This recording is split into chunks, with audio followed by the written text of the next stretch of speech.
हरे कृष्णा। तो ज्योतिष कक्षा में आप सभी का स्वागत है। हम लोग कल लियो और सन के बारे में डिस्कस कर रहे थे। आज जो है आज एक बहुत अमेजिंग टेक्निक आज डिस्कस करने वाले हैं क्लास के लास्ट में, अंत में। उसके पहले आज थोड़ा पितृपक्ष के बारे में डिस्कस करेंगे। आज से पितृपक्ष चालू होता है। ये लगभग 15 दिन का पितृपक्ष है। इसमें कैसे होता है, क्या क्या करना होता है, उसके बारे में थोड़ा बताएंगे। तो एक छोटे से प्रार्थना के साथ आज का क्लास चालू करते हैं। ओम अज्ञानतिमिरन्धस्य ज्ञानाञ्जनशलाकया चक्षुरुन्मिलितं येन तस्मै श्रीगुरुवे नमः। जय श्री कृष्ण चैतन्य प्रभु नित्यानंद श्री अद्वैत गदाधर शिवासादि गौरभक्तवृंद। हरे कृष्णा कृष्णा कृष्णा हरे हरे, हरे राम राम राम हरे हरे। नारायणं नमस्कृत्य नरं चैव नरोत्तमं देवीं सरस्वतीं व्यासं ततो जयमुदीरयेत्। हरे कृष्णा। तो पितृपक्ष आज से लगभग चालू हो रहा है, पूर्णिमा के अगले दिन से, ट्यूसडे से। और ये लगभग 15 दिनों का पक्ष होता है। अगले अमावस्या तक का जो तिथि होता है उस समय तक चलता है। तो इस साल में एक बार ऐसा तिथि आता है जब एंसेस्टर्स, हमारे पूर्वज ना आते हैं हमारे पास, हमारा जो पेंडिंग कर्मा है जो है उसको लेने के लिए। इसके पहले आपने देखा होगा गणेश चतुर्थी होता है। तो जो भगवान गणेश है वो बोलता है कि बहुत सिद्धिदायक है ना। कोई भी ऑस्पिशियस काम जब भी होता है, आप देखो श्री गणेश बोलते हैं, इसका श्री गणेश करते हैं। यानी कि कोई भी ऑस्पिशियस काम होने के लिए, कोई भी काम को ऑस्पिशियस होने के लिए गणेश जी की पूजा की जाती है। गणेश जी है जो आप देखो गणेश जी किनके पुत्र हैं ना, भगवान शिव। भगवान शिव का नाम, दूसरा नाम है आशुतोष। आशुतोष मतलब वो भगवान जो बहुत जल्दी ही प्लीज हो जाते हैं, बहुत जल्दी दूसरे से प्रसन्न हो जाते हैं। इनका फैमिली बैकग्राउंड देखो ना, मदर पार्वती और शिव है ना, ब्रदर कार्तिकेय। तो ऐसे देखोगे तो ये एक बहुत ही इन्फ्लुएंशियल फैमिली है। आप पूरे वेद शास्त्रों में देखो, भगवान शिव का जो कंट्रीब्यूशन है इस पूरी दुनिया के लिए ना, ऐसा किसी भी देवी देवता का नहीं। तो भगवान शिव का स्थान बहुत ही ऊंचा है, सभी देवी देवताओं के सबसे ऊपर है। और उनके पुत्र हुए श्री गणेश जी। गणेश जी भी इसलिए बहुत इन्फ्लुएंसर है। कोई भी काम करना होता है वो गणेश जी की जरूरत पड़ती ही है उसको पूरा करने के लिए। आप गणेश जी देखेंगे, उन्होंने जब महाभारत लिखना होता था तो कोई आदमी रेडी नहीं था कि इतना बड़ा पुराण कैसे लिखे। तो वेद व्यास ने गणेश जी को अप्रोच कर, गणेश जी ने अपने हाथों से पूरा महाभारत को ऐसे लिखा। इसलिए गणेश जी वो भगवान के प्योर डिवोटी में काउंट आते हैं, शुद्ध भक्ति में काउंट आते हैं। तो इसलिए गणेश जी को कोई भी जैसे होता है ना, जैसे हमारे बहुत सारे छोटे छोटे काम कहीं पर अटक जाते हैं, कुछ हो नहीं पाता है, कहीं पे फंसे रहते हैं हमारे कर्मों के कारण। तो बस जब गणेश जब आते हैं तो वो सारे चीज़ों को वो बहुत आसानी से निकाल सकते हैं। क्योंकि ये एक बहुत इन्फ्लुएंशियल आदमी की पहुंच बहुत दूर दूर तक है ना। तो इसलिए जैसे हमारा कोई काम अटका होता है तो कोई बहुत ही बड़ा आदमी उसको बोलते हैं आप थोड़ा रिकमेंड कर दीजिए तो मेरा काम हो जाएगा। तो बड़ा आदमी के जस्ट बोलने से ही वो बहुत दिनों से जो अटका हुआ फाइल है वो आगे पास हो जाता है ना। तो इसी तरह गणेश जी का जो त्यौहार है बहुत धूमधाम से एटलीस्ट इंडिया में मनाया जाता है, भारत में। और जस्ट आप देखोगे पितृपक्ष के पहले भगवान गणेश जी को लोग मनाते हैं, पूजा करते हैं। और उनके लाइफ की जो छोटी छोटी प्रॉब्लम होती है वो गणेश जी उनको हर ले जाते हैं। इसलिए उनका नाम होता है विघ्नहर्ता। विघ्नहर्ता में जो सारे विघ्नों को हरण कर लेते हैं अपने साथ जाते जाते। और ठीक जब गणेश जो कल जो था वो गणेश विसर्जन का दिन था ना। गणेश जो है वो केतु के लॉर्ड है ना। हर ग्रह के एक लॉर्ड होते हैं, एक विष्णु अवतार होते हैं और एक डीटीज होते हैं। तो गणेश जी जो है वो केतु के डीटी है। अब देखो गणेश के भी जो सर है वो अलग है और बहुत बड़ा सर है, हाथी का सर है। तो और बहुत ही स्पिरिचुअल प्लैनेट होता है केतु। इसीलिए जब गणेश जी जाते हैं उनको पानी में विसर्जन करते थे ना, जो 12वां घर होता है आपका वो विशेष वो पानी का, तो वो केतु का नेचुरल घर होता है, मतलब कि केतु वहाँ पे सबसे कंफर्टेबल फील करता है 12वें घर में विशेष में, और वो पानी का भी घर है। तो इसलिए जाते जाते गणेश जी को पानी में हम विसर्जन करते हैं। वो साल में एक बार आते हैं और हमारे सारे विघ्नों को हर के फिर वापस विशेष में चले जाते हैं। तो आप देखो गणेश जब जाते हैं उसी समय से हमारा बहुत सारे जो खराब चीज़ होते हैं वो चले जाते हैं, और उसके बाद से और उसी समय हमारे एंसेस्टर्स आते हैं। गणेश विसर्जन के जस्ट नेक्स्ट दिन से पितृपक्ष चालू होता है। एंसेस्टर्स आते हैं जो हमारे जो पेंडिंग करना है, एंसेस्टर की जो चीज़ इच्छाएं हैं वो मांगने के लिए आते हैं।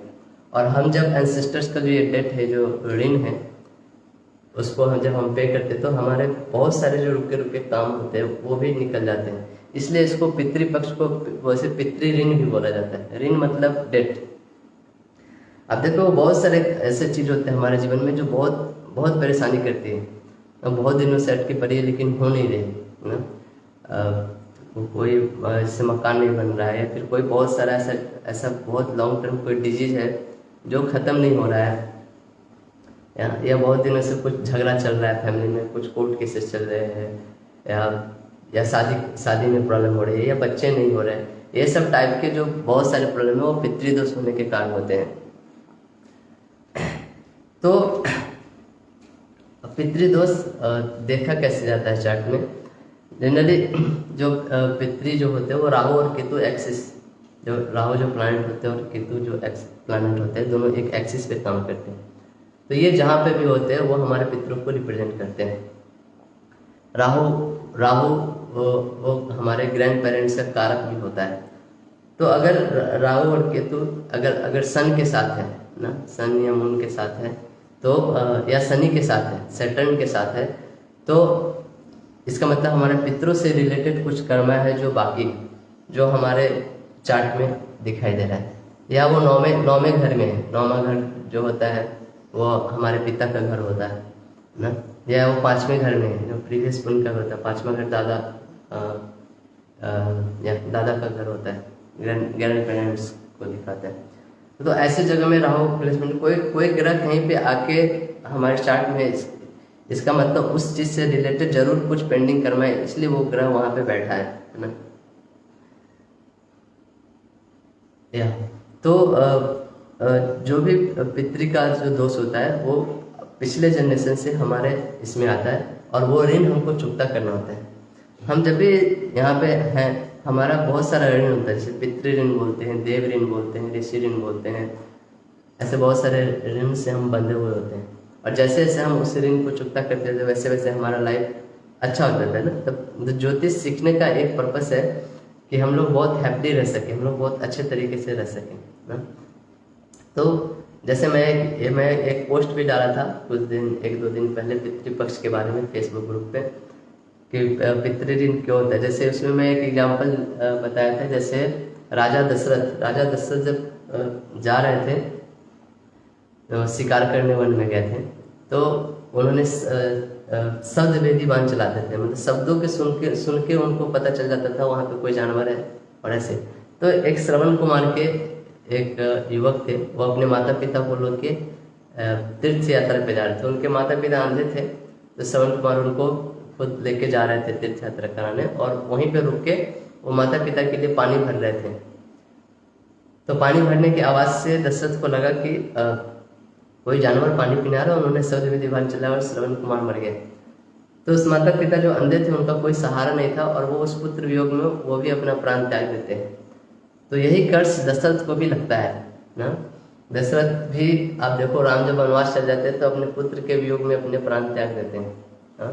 और इसके कारण राम को भी ना वो ये कर्ज था दशरथ को, लेकिन राम को भी इस कर्ज में साथ निभाना पड़ा। उनके लाइफ में परेशानी है क्योंकि उनको अपने पिता से 14 वर्ष के लिए दूर जाना पड़ा। तो आप देखोगे ऐसे कर्ज जो होते हैं ना, फैमिली में एक जनरेशन से दूसरे जनरेशन ट्रांसफर होते हैं। आप किसी पार्टिकुलर फैमिली में जन्मे हैं, इसके पीछे ऐसा नहीं कि बाई चांस आप जन्म गए। आप उस फैमिली, पार्टिकुलर फैमिली में ही जन्मे हैं, उस पर्टिकुलर कॉम्बिनेशन को लेकर। आपके माता कौन होंगे, पिता कौन होंगे, नेबर कौन होंगे, आपके भाई बंधु सखा, चाचा चाची, नाना नानी, सारे का कॉम्बिनेशन जब मिल गया है तब आप एग्जैक्टली वहाँ के फिट हुए हो और फिर आपका जन्म हुआ है। तो एक ये सिस्टमेटिक निर्देशन के अंदर होता है। ऐसा नहीं कि जस्ट कहीं भी जन्मना था आप कहीं भी जन्म गए ना, आपके कर्मों के अनुसार आप वहाँ पे फिट होते थे, इसलिए आप वहाँ पे जन्मे हो और इसलिए आपके पितृ ऋण होता है। पितृ ऋण सिर्फ पुत्र को ही नहीं होता है, किसी को भी हो सकता है, पुत्री को भी हो सकता है ना। तो इसके क्या क्या उपाय है ना, तो कुछ कुछ उपाय बहुत सिंपल है जो कोई भी आदमी कर सकता है। इवन जिनके पास पितृ ऋण नहीं है चार्ट में, वो भी कर सकते हैं। मुझे याद है मैं जब बचपन में छोटा रहता था तो मेरे माता पिता इस टाइम पे मेरे को दादा दादी नाना नानी का बहुत सारे जो कहानियाँ होती है ना, उन्होंने अपने जीवन में क्या क्या किया, कैसे कैसे किया, वो रात को सोते समय सुलाते थे कि ना तुम्हारे दादा ऐसे थे, ये करते थे, वो करते थे। तो एक तरीका है कि अपने पूर्वजों की जो गाथा होती है, पूर्वजों की जो महिमा होती है, वो अपने बच्चों के साथ, अपने फैमिली मेम्बर के साथ बैठ के डिस्कस करना चाहिए।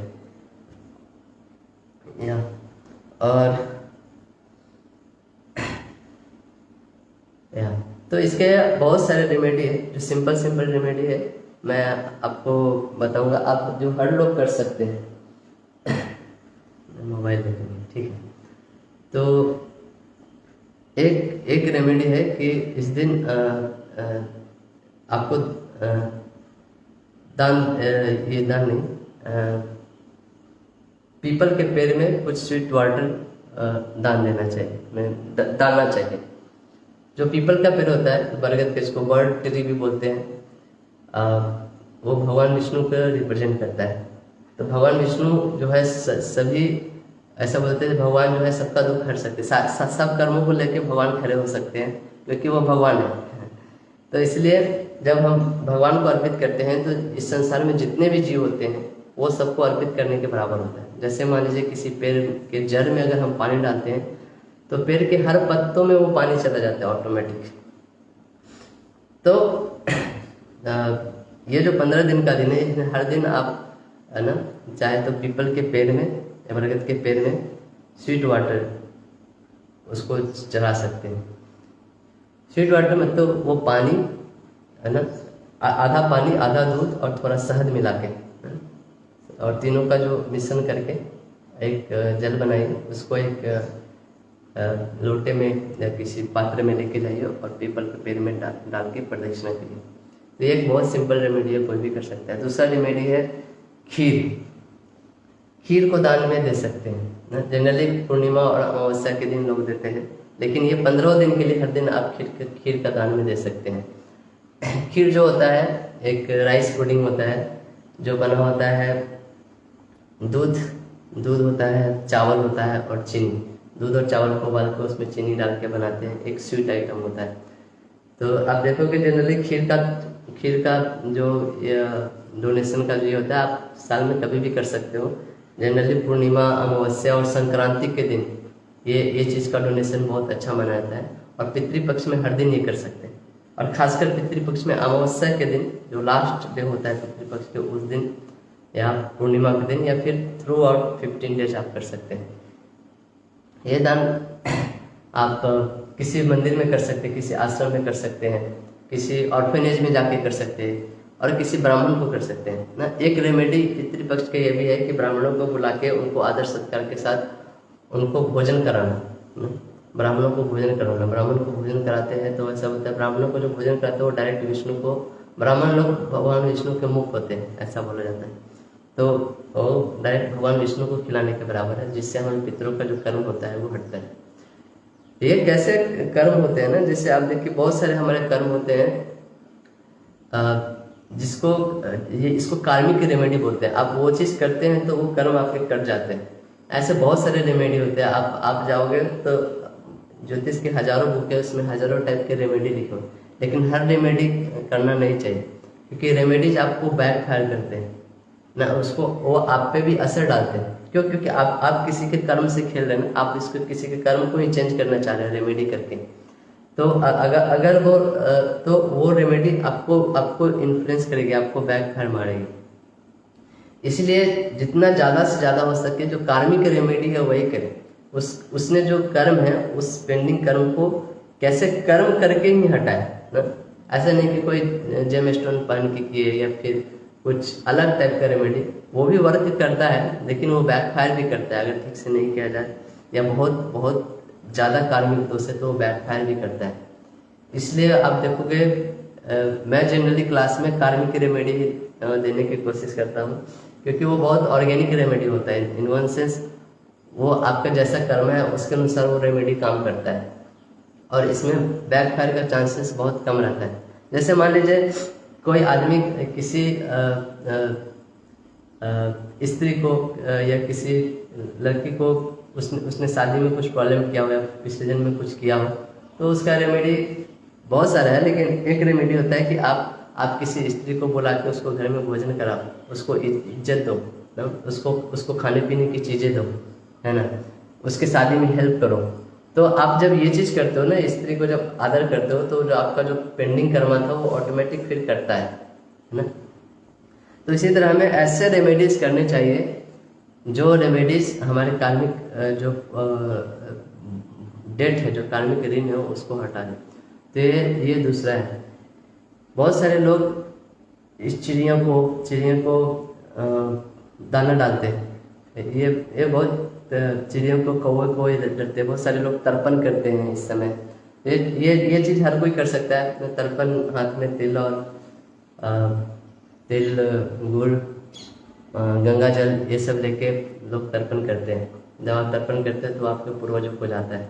आपने सुना होगा बहुत सारी चीज लोग पिंड बनाते हैं, श्राद्ध कर्म करते हैं। इसको श्राद्ध पक्ष ही बोला जाता है, पितृपक्ष। इसमें आपका कोई जो श्राद्ध करना है आप इसी पक्ष में जाके करिए। और सबसे अच्छा होता है, आप कहीं भी कर सकते हैं श्राद्ध, उसका तो फल मिलता है। और अगर श्राद्ध गया में जाके करिए, तो गया का एक बहुत ही अलग महत्व है श्राद्ध करने का। तो वो श्राद्ध सबसे सर्वश्रेष्ठ माना जाता है, लेकिन कहीं भी करेंगे उसका फल आता है। तो श्राद्ध कब करना चाहिए? जिस व्यक्ति के लिए आप श्राद्ध कर रहे हैं, उस व्यक्ति की जिस तिथि में मृत्यु हुई थी, मान लीजिए वो पंचमी को हुई थी, षष्ठी को हुई थी, तो जो षष्ठी का जो तिथि आएगा उसी तिथि में उसी दिन आप उस आदमी का श्राद्ध करें, तो वो ज़्यादा फलदायक होता है। तो ये दूसरा श्राद्ध अलग चीज़ है। और ये रेमेडी जो बता रहा था पितृपक्ष दोष का जो रेमेडी है, या पीपल का पेड़ वाला बताया, खीर का दान के लिए बताया, और या आप पेड़ लगा सकते हैं। अब जब भी आप पेड़ लगाना एक बहुत ही कार्मिक रेमेडी है, क्योंकि आप किसी जीव को इस दुनिया में जन्म दे रहे हो, उस जीव का पालन पोषण कर रहे हो। जैसे बोला था ना, किसी को मार देना बहुत ही घोर कर्म लगता है उसका। मतलब किसी को मार दिए तो बोलता है वो अगले जन्म में वो भी आदमी उसको मारेगा, है ना। या फिर इवन नॉर्मल आप किसी को मारते हो तो आपको आजीवन कारावास हो जाता है, जेल हो जाता है।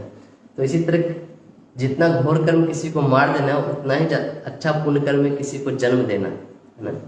इसीलिए बहुत सारे लोग देखो, किसी को उनका खुद का संतान नहीं होता तो किसी को गोद लेते हैं, या किसी पशु को पालते हैं ना, गाय को पालते हैं। तो क्यों गौ सेवा करना इतना बड़ा पुण्य मानते हैं? क्योंकि आप कोई जो जीव है उसको आप शरण दे रहे हो, उसको आप लालन पोषण कर रहे हो। तो जो पेड़ लगाना होता है वो बहुत अच्छा रेमेडी है। और फिर कौन सा पेड़ लगाया है ना, आपके जो राहु केतु ना, राहु जिस भी नक्षत्र में है, हर नक्षत्र का एक पेड़ होता है ना, एक पार्टिकुलर पेड़ रिप्रेजेंट करता है। तो राहु आपके जिस भी नक्षत्र में है उस नक्षत्र का पेड़ लगाइए। एक आदमी जो थे वो मेरे से क्वेश्चन पूछे थे, कैसे पता चलेगा राहु किस नक्षत्र में? तो आप देखेंगे, अगर आप जगन्नाथ थोड़ा सॉफ्टवेयर यूज करते हैं तो मैं दिखाता हूँ, इसमें आप कहाँ देख सकते हैं।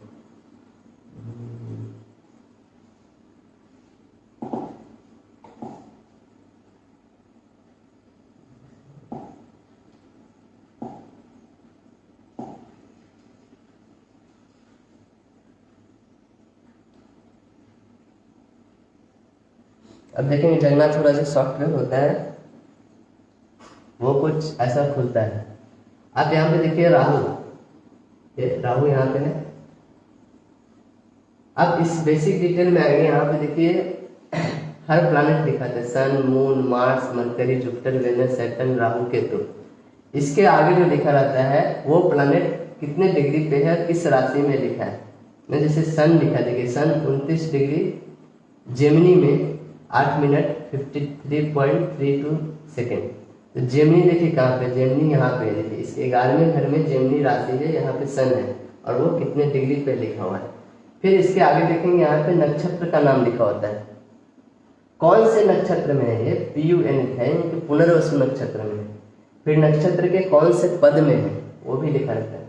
फिर राशि, ये एक्चुअली लॉन्गिट्यूड लिखा होता है, राशि में कितने डिग्री पे है और कौन से राशि में जेमिनी, और नवांशा में कौन से राशि में है, जेमिनी में। तो नवांशा जो होता है इसको D9 चार्ट पर नवांशा बोलते हैं। तो ऐसे आपको पता करना है कि आपका राहु कौन से नक्षत्र में है। देखिए राहु यहाँ पे है, राहु देखिए यहाँ पे 21 डिग्री 28 मिनट 41.34 मिनट एक्वेरियस राशि में। और यहाँ पे देखिए नक्षत्र देखिए PBH यानी कि पूर्व भाद्रपद, पूर्व भाद्रपद नक्षत्र के पहले पद में, पहले चरण में ना, हर नक्षत्र का 4 चरण होता है। तो यहाँ से हम देख सकते हैं कि कौन से नक्षत्र में है।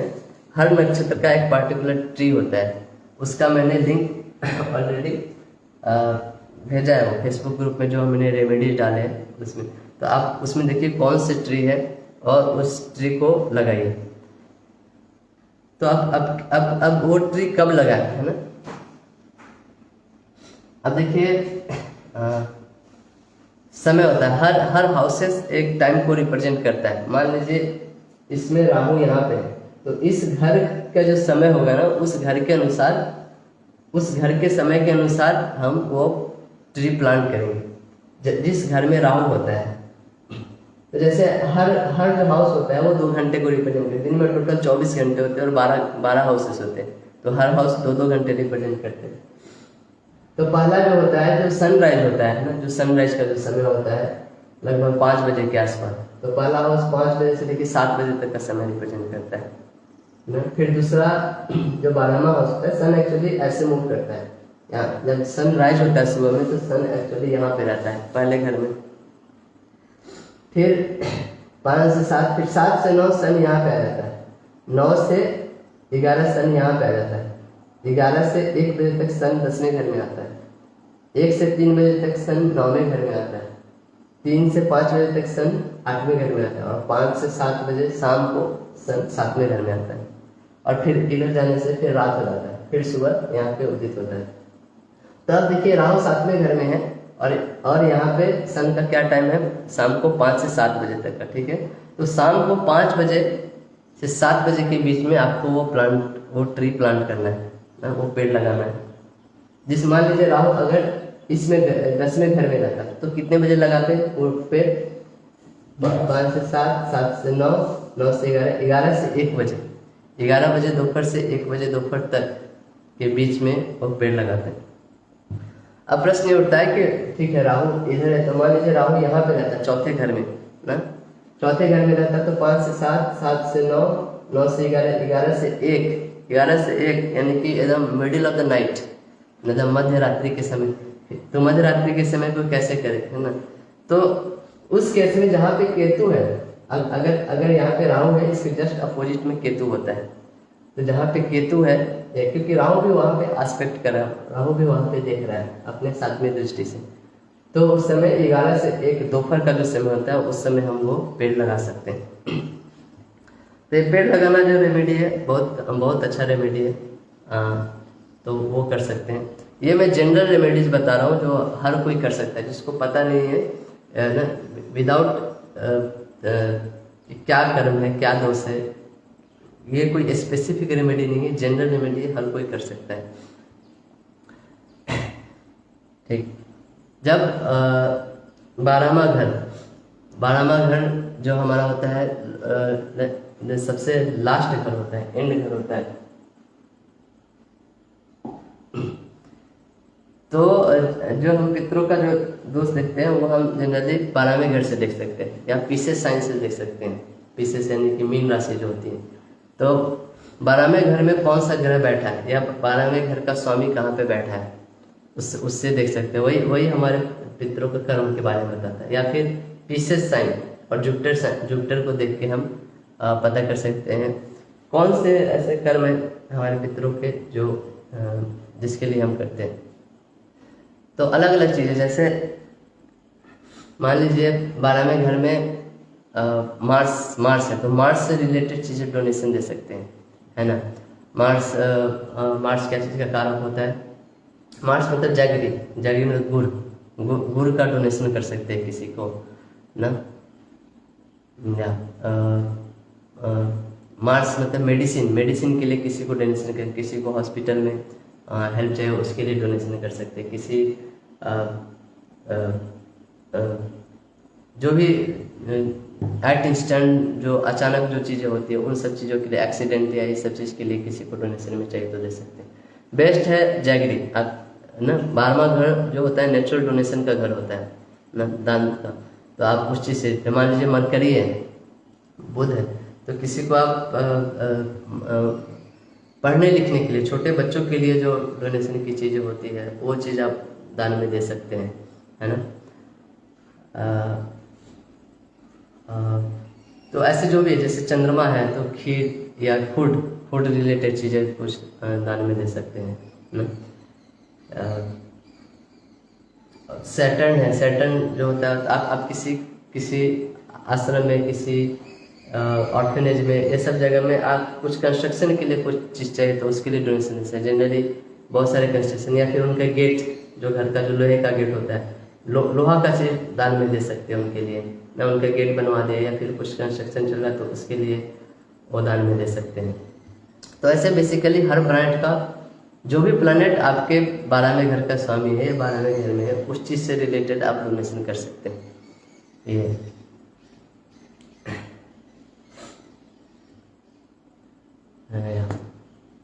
और कुछ तो नहीं है।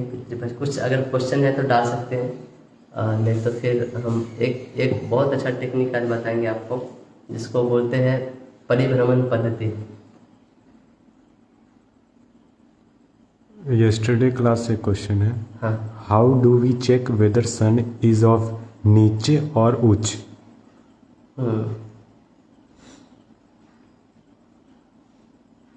नीच और उच्च का जो कंसेप्ट है थोड़ा अलग है, मैं बताता हूँ।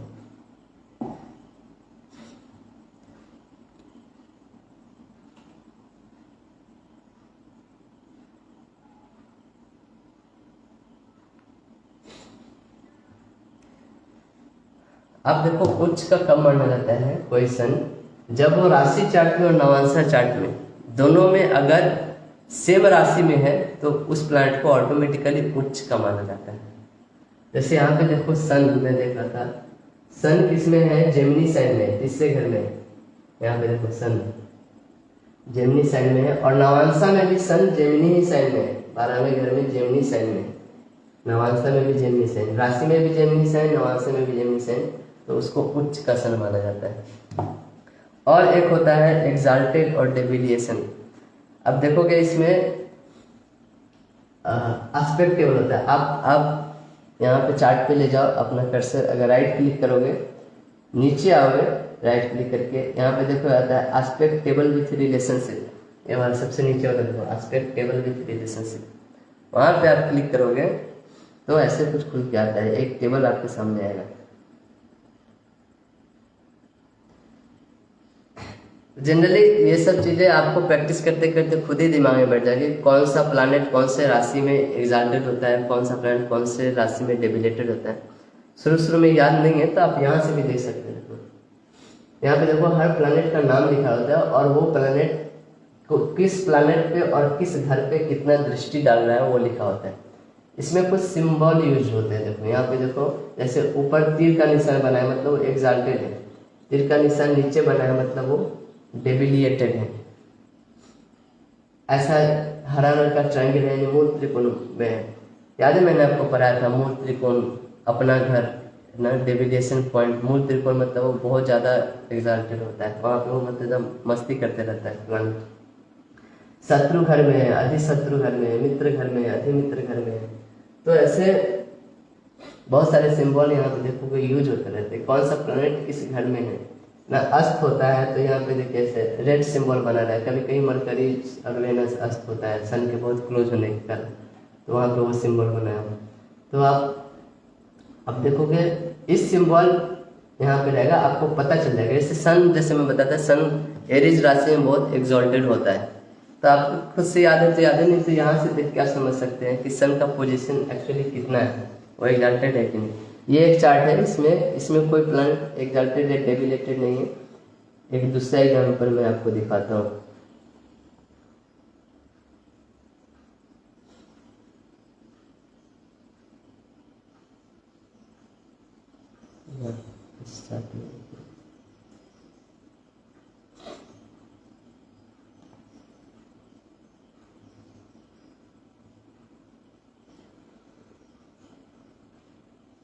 ये एक चार्ट है, ठीक है। इसमें आप देखिए ये ऊपर तीर का निशान बना है, सैटर्न, राहु और केतु ना। ये मतलब ये तीनों जो प्लैनेट है वो एग्जाल्टेड है। अभी देखिए सैटर्न कहाँ है, सैटर्न 12वें घर में है, 7वें राशि में, लिब्रा के साइन में।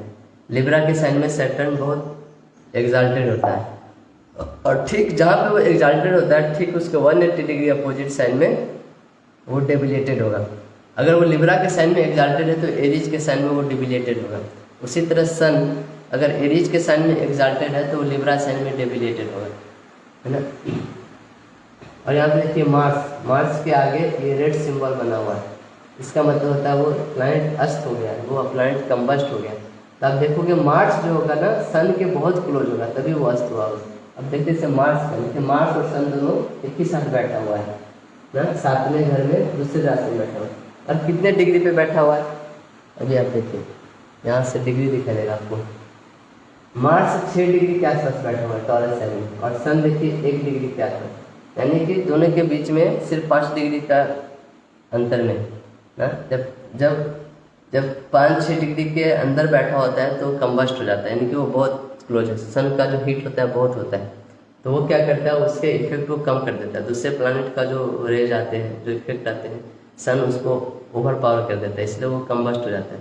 तो कंबस्ट प्लैनेट इसलिए अपना रिजल्ट नहीं दे पाते ना। वो एग्जाल्टेड, अगर मान लीजिए वो एग्जाल्टेड राशि में है तो भी वो उतना इफेक्ट नहीं दे पाते, क्योंकि सन के कारण वो कंबस्ट हो जाते हैं। ये छोटे छोटे चीज़ है, आप यूज करते करते सीखोगे। जैसे स्ट्रेंथ आपको जानना है तो आप देखोगे बगल वाले टैब में स्ट्रेंथ होता है, यहाँ पे आप नीचे आओगे तो यहाँ पे देखो अदर स्ट्रेंथ होता है, नीचे अदर स्ट्रेंथ पे क्लिक करोगे, यहाँ पे बहुत सारे प्लैनेट के स्ट्रेंथ लिखे थे 60 ऐसे करके बहुत सारे हाउसेस के स्ट्रेंथ लिखे होते हैं। यहाँ पे प्लैनेट पे जाके राइट क्लिक करोगे तो भाव बल आपको पता चलेगा, हर घर के कितने बल हैं।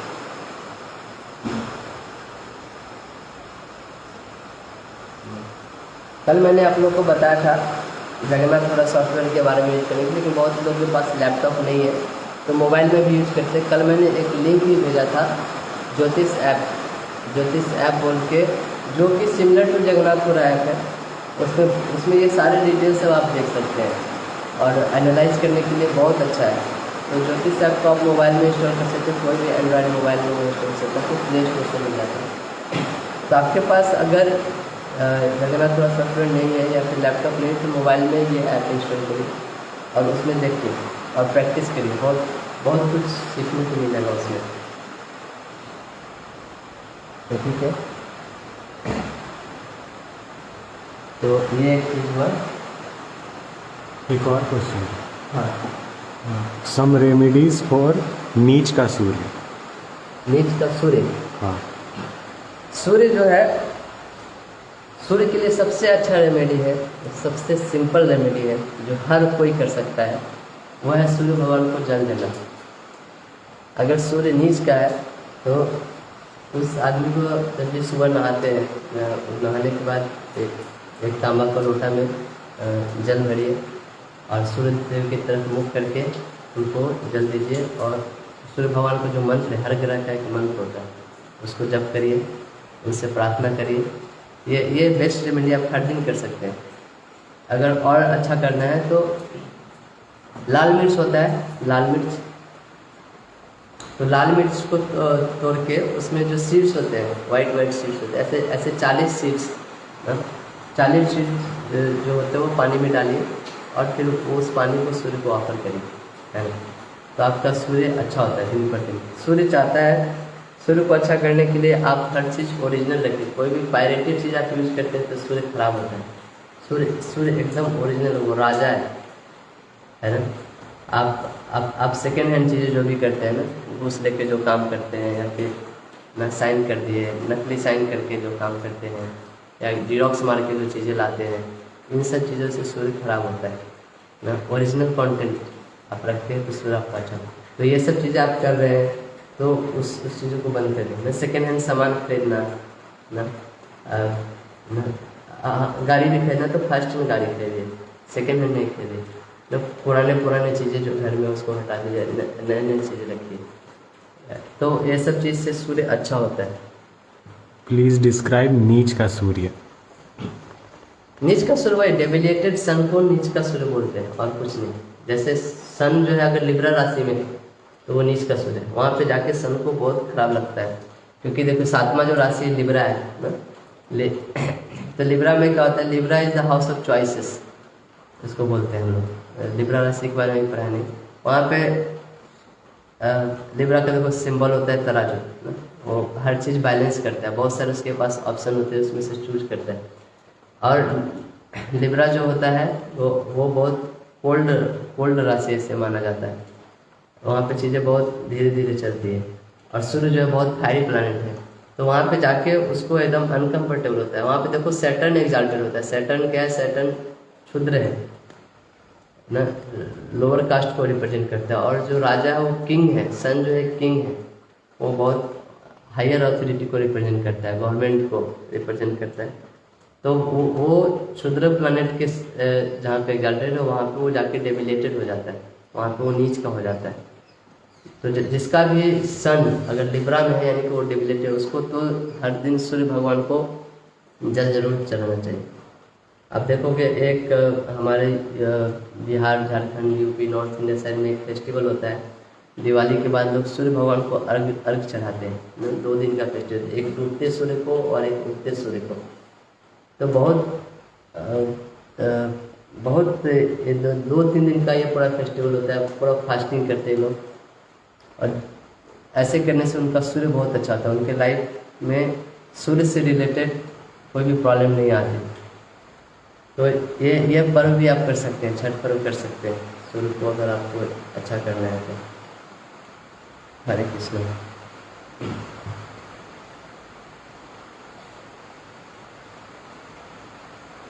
ये एक मैं आपको बहुत अच्छा एक आज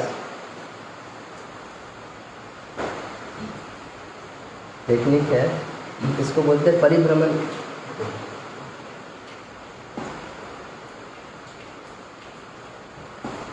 मैं एक्चुअली इस टॉपिक को बाद में अच्छा से बताने वाला था, लेकिन मुझे लग रहा है बाद में टाइम नहीं मिलेगा। मैं तो पूरा इस पर एक क्लास ही लेने वाला था। तो एक शॉर्ट में बताता हूँ कि ये टेक्निक आप अभी प्रैक्टिस में ला सकते हैं, यूज में कर सकते हैं। तो मैंने बताया कि जैसे 12 घर होते हैं, हर घर का 2-2 घंटे का टाइम होता है। तो परिभ्रमण पद्धति क्या बताती है कि हर घर का 1-1 साल होता है। ये एक्चुअली इसको भृगु चक्र पद्धति भी बोलते हैं, BCP के नाम से भी जानते हैं। तो भृगु मुनि ने ये टेक्निक दिया है कि चार्ट में कोई चीज़ें कैसे देखते हैं।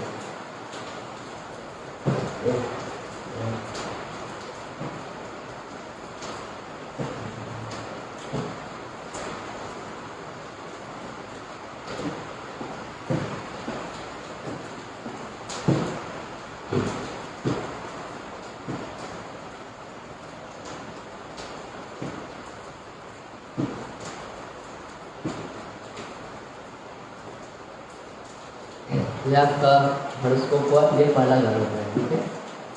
यहाँ से होता है आपका सीमेंट होता है, ये दूसरा, ये तीसरा, ये चौथा, ये 5वां, 6वां, 7वां, 8वां 9वां 10वां 11वां और 12वां। तो ऐसा होता है कोई आदमी जो जन्मता है तो पहला 12 साल में कोई कर्म नहीं करता, वो अपने पिछले पिछले जन्मों का कर्म या अपने माता पिता के कर्म को ही करता है, और 12 साल के बाद वो नहीं करता है। तो भृगु चक्रवर्ती में बताते हैं कि हर एक हाउस, हर एक घर आपका 1 साल को रिप्रेजेंट करता है। जैसे मान लीजिए किसी का जन्म 1988 में हुआ, ठीक, तो 1988 to 1989 वो बोलते हैं उसका लग्न ये रहेगा और इसके अनुसार वो पूरा हॉरोस्कोप चलेगा।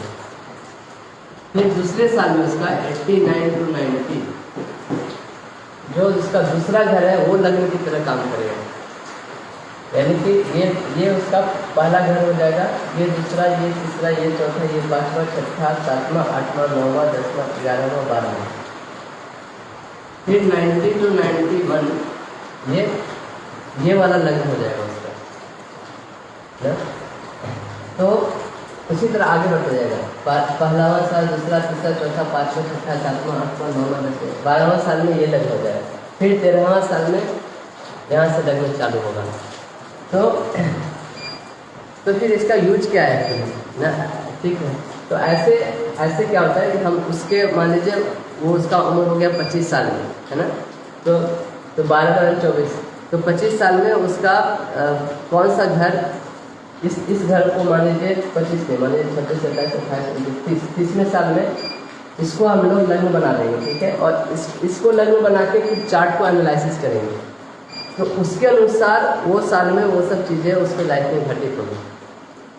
जैसे एग्जाम्पल के लिए मैं आपको चार्ट बुक करके दिखाता हूँ।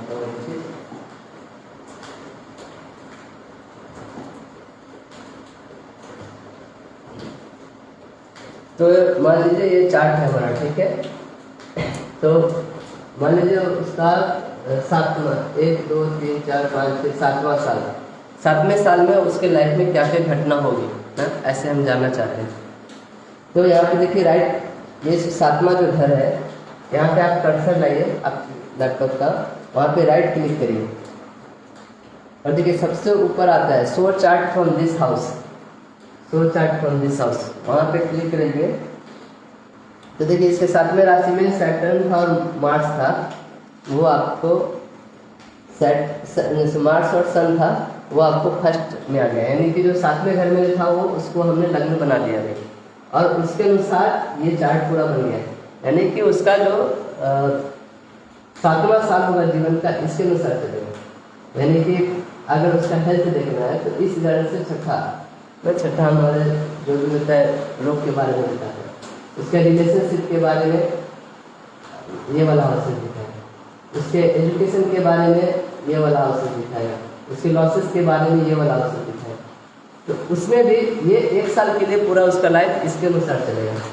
उसमें भी किस मंथ में कौन सा हाउस एक्टिवेट होगा, तो ये पहला मंथ होगा। मान लीजिए उसका जन्म हुआ जुलाई में, ठीक, तो पूरा जुलाई, मान लीजिए 1 जुलाई को जन्म हुआ उसका या 15 जुलाई को जन्म, तो 15 जुलाई से 15 अगस्त तक ये पहला घर एक्टिवेट रहेगा, 15 अगस्त से 15 सितंबर तक दूसरा घर, 15 सितंबर से 15 अक्टूबर तक तीसरा घर, 15 अक्टूबर से 15 नवंबर तक चौथा घर, 15 नवंबर से 15 दिसंबर तक 5वां। तो ऐसे करके आप देखोगे फिर से 15 जुलाई तक यहाँ पे 12वां घर आ जाएगा। तो उस समय उस पार्टिकुलर साल में उस पार्टिकुलर मंथ में कौन सा घर एक्टिव रहेगा, तो आप देखोगे मान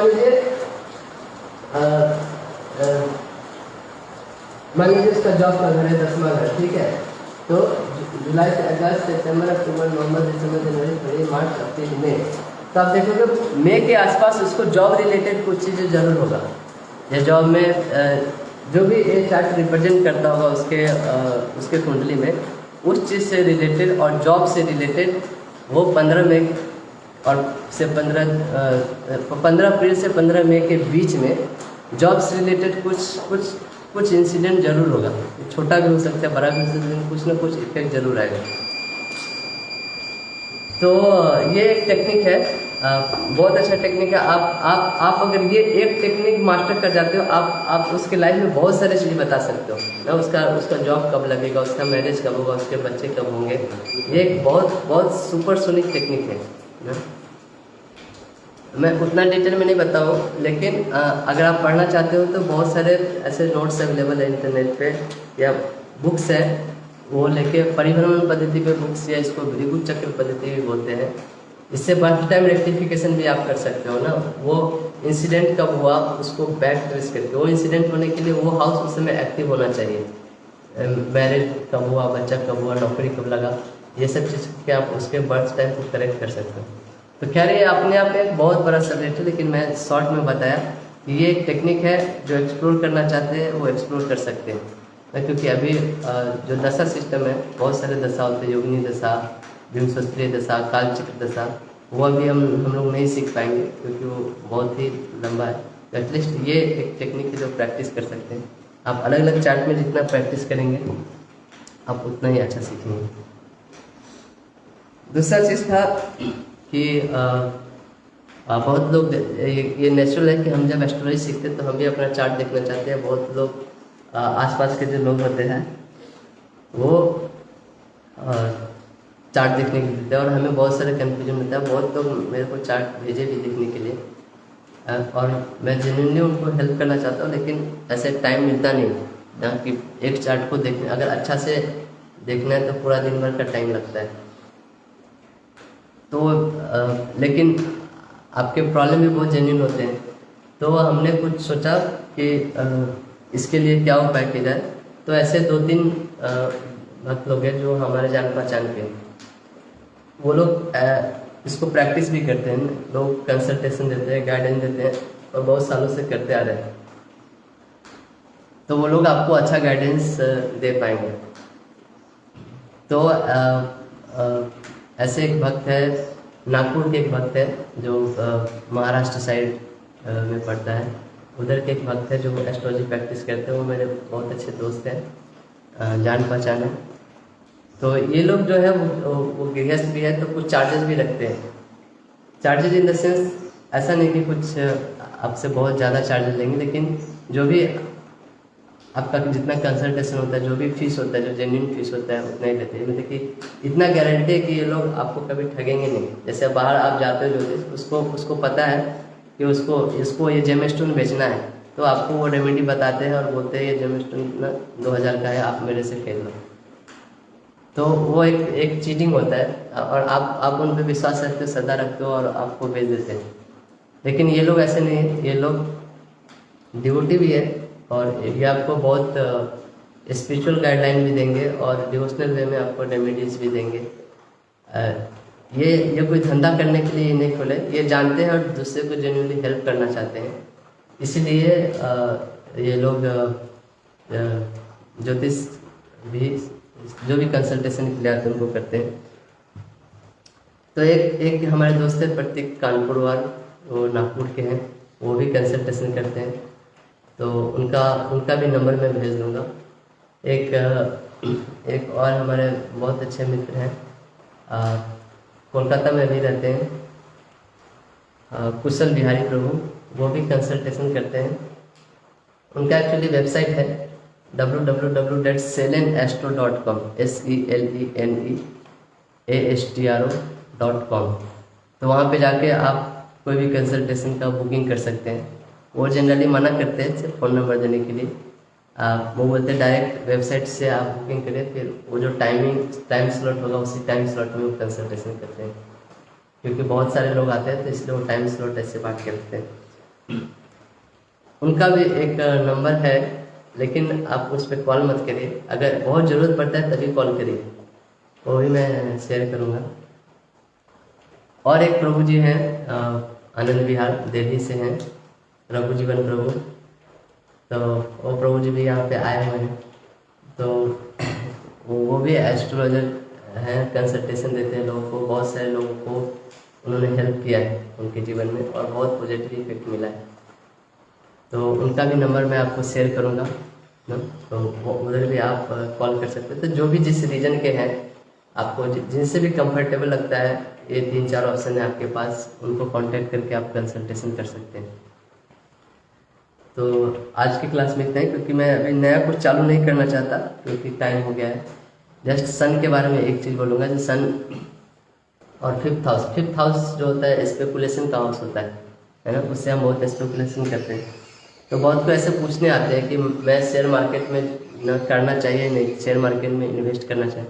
शेयर मार्केट का सबसे अच्छा चीज़ है कि आपको स्पेकुलेशन बहुत अच्छा है, तो उसका फिफ्थ हाउस देखिए या सन देखिए, अगर ये स्ट्रांग है तभी उसको रिकमेंड करिए। अगर फिफ्थ हाउस का लॉर्ड सिक्स्थ में है ना, सिक्स्थ हाउस क्या चीज़ को दिखाता है, डेट को दिखाता है ना। वो अगर वो स्पेकुलेशन करेगा शेयर मार्केट में करेगा तो वो डेट में कर्जा में चला जाएगा। अगर फिफ्थ हाउस का लॉर्ड 8 में है तो उसको लॉस होगा। अगर फिफ्थ हाउस का लॉर्ड 12th में है तो उसको कंप्लीट लॉस होगा ना। 12th हाउस से एकदम लॉस कहीं। तो अब उसका ये देखिए कि फिफ्थ हाउस का लॉर्ड कहाँ पे है, फिर अगर 6, 8 और 12 में है तो उसको कभी रिकमेंड नहीं करिए।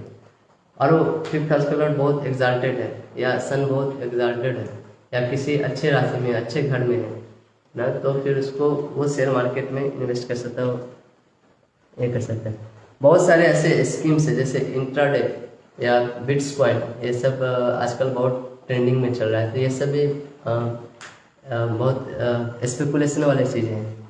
कुछ चीज़ें होती हैं जो फिक्स होती है, जैसे किसान विकास पत्र होता है, LIC होता है, ये सब एक्चुअली बेसिकली इन्वेस्टमेंट सिम है। ये शेयर मार्केट वाला सिम नहीं, इसमें आप इन्वेस्ट कर सकते हैं। तो आज के लिए इतना ही, हम लोग कल फिर से मिलेंगे। सन के बारे में हमने अभी कवर नहीं किया, सन और फिफ्थ हाउस के बारे में और भी बहुत कुछ है, हम मोस्टली कल परसों तक कंप्लीट कर देंगे। तब तक के लिए बहुत बहुत धन्यवाद। आप लोग ऐसे ही जुड़े रहिए, पढ़ते रहिए और ज्योतिष सीख के दूसरे के जीवन में भी ज्योतिष बढ़ाते रहिए। हरे कृष्णा।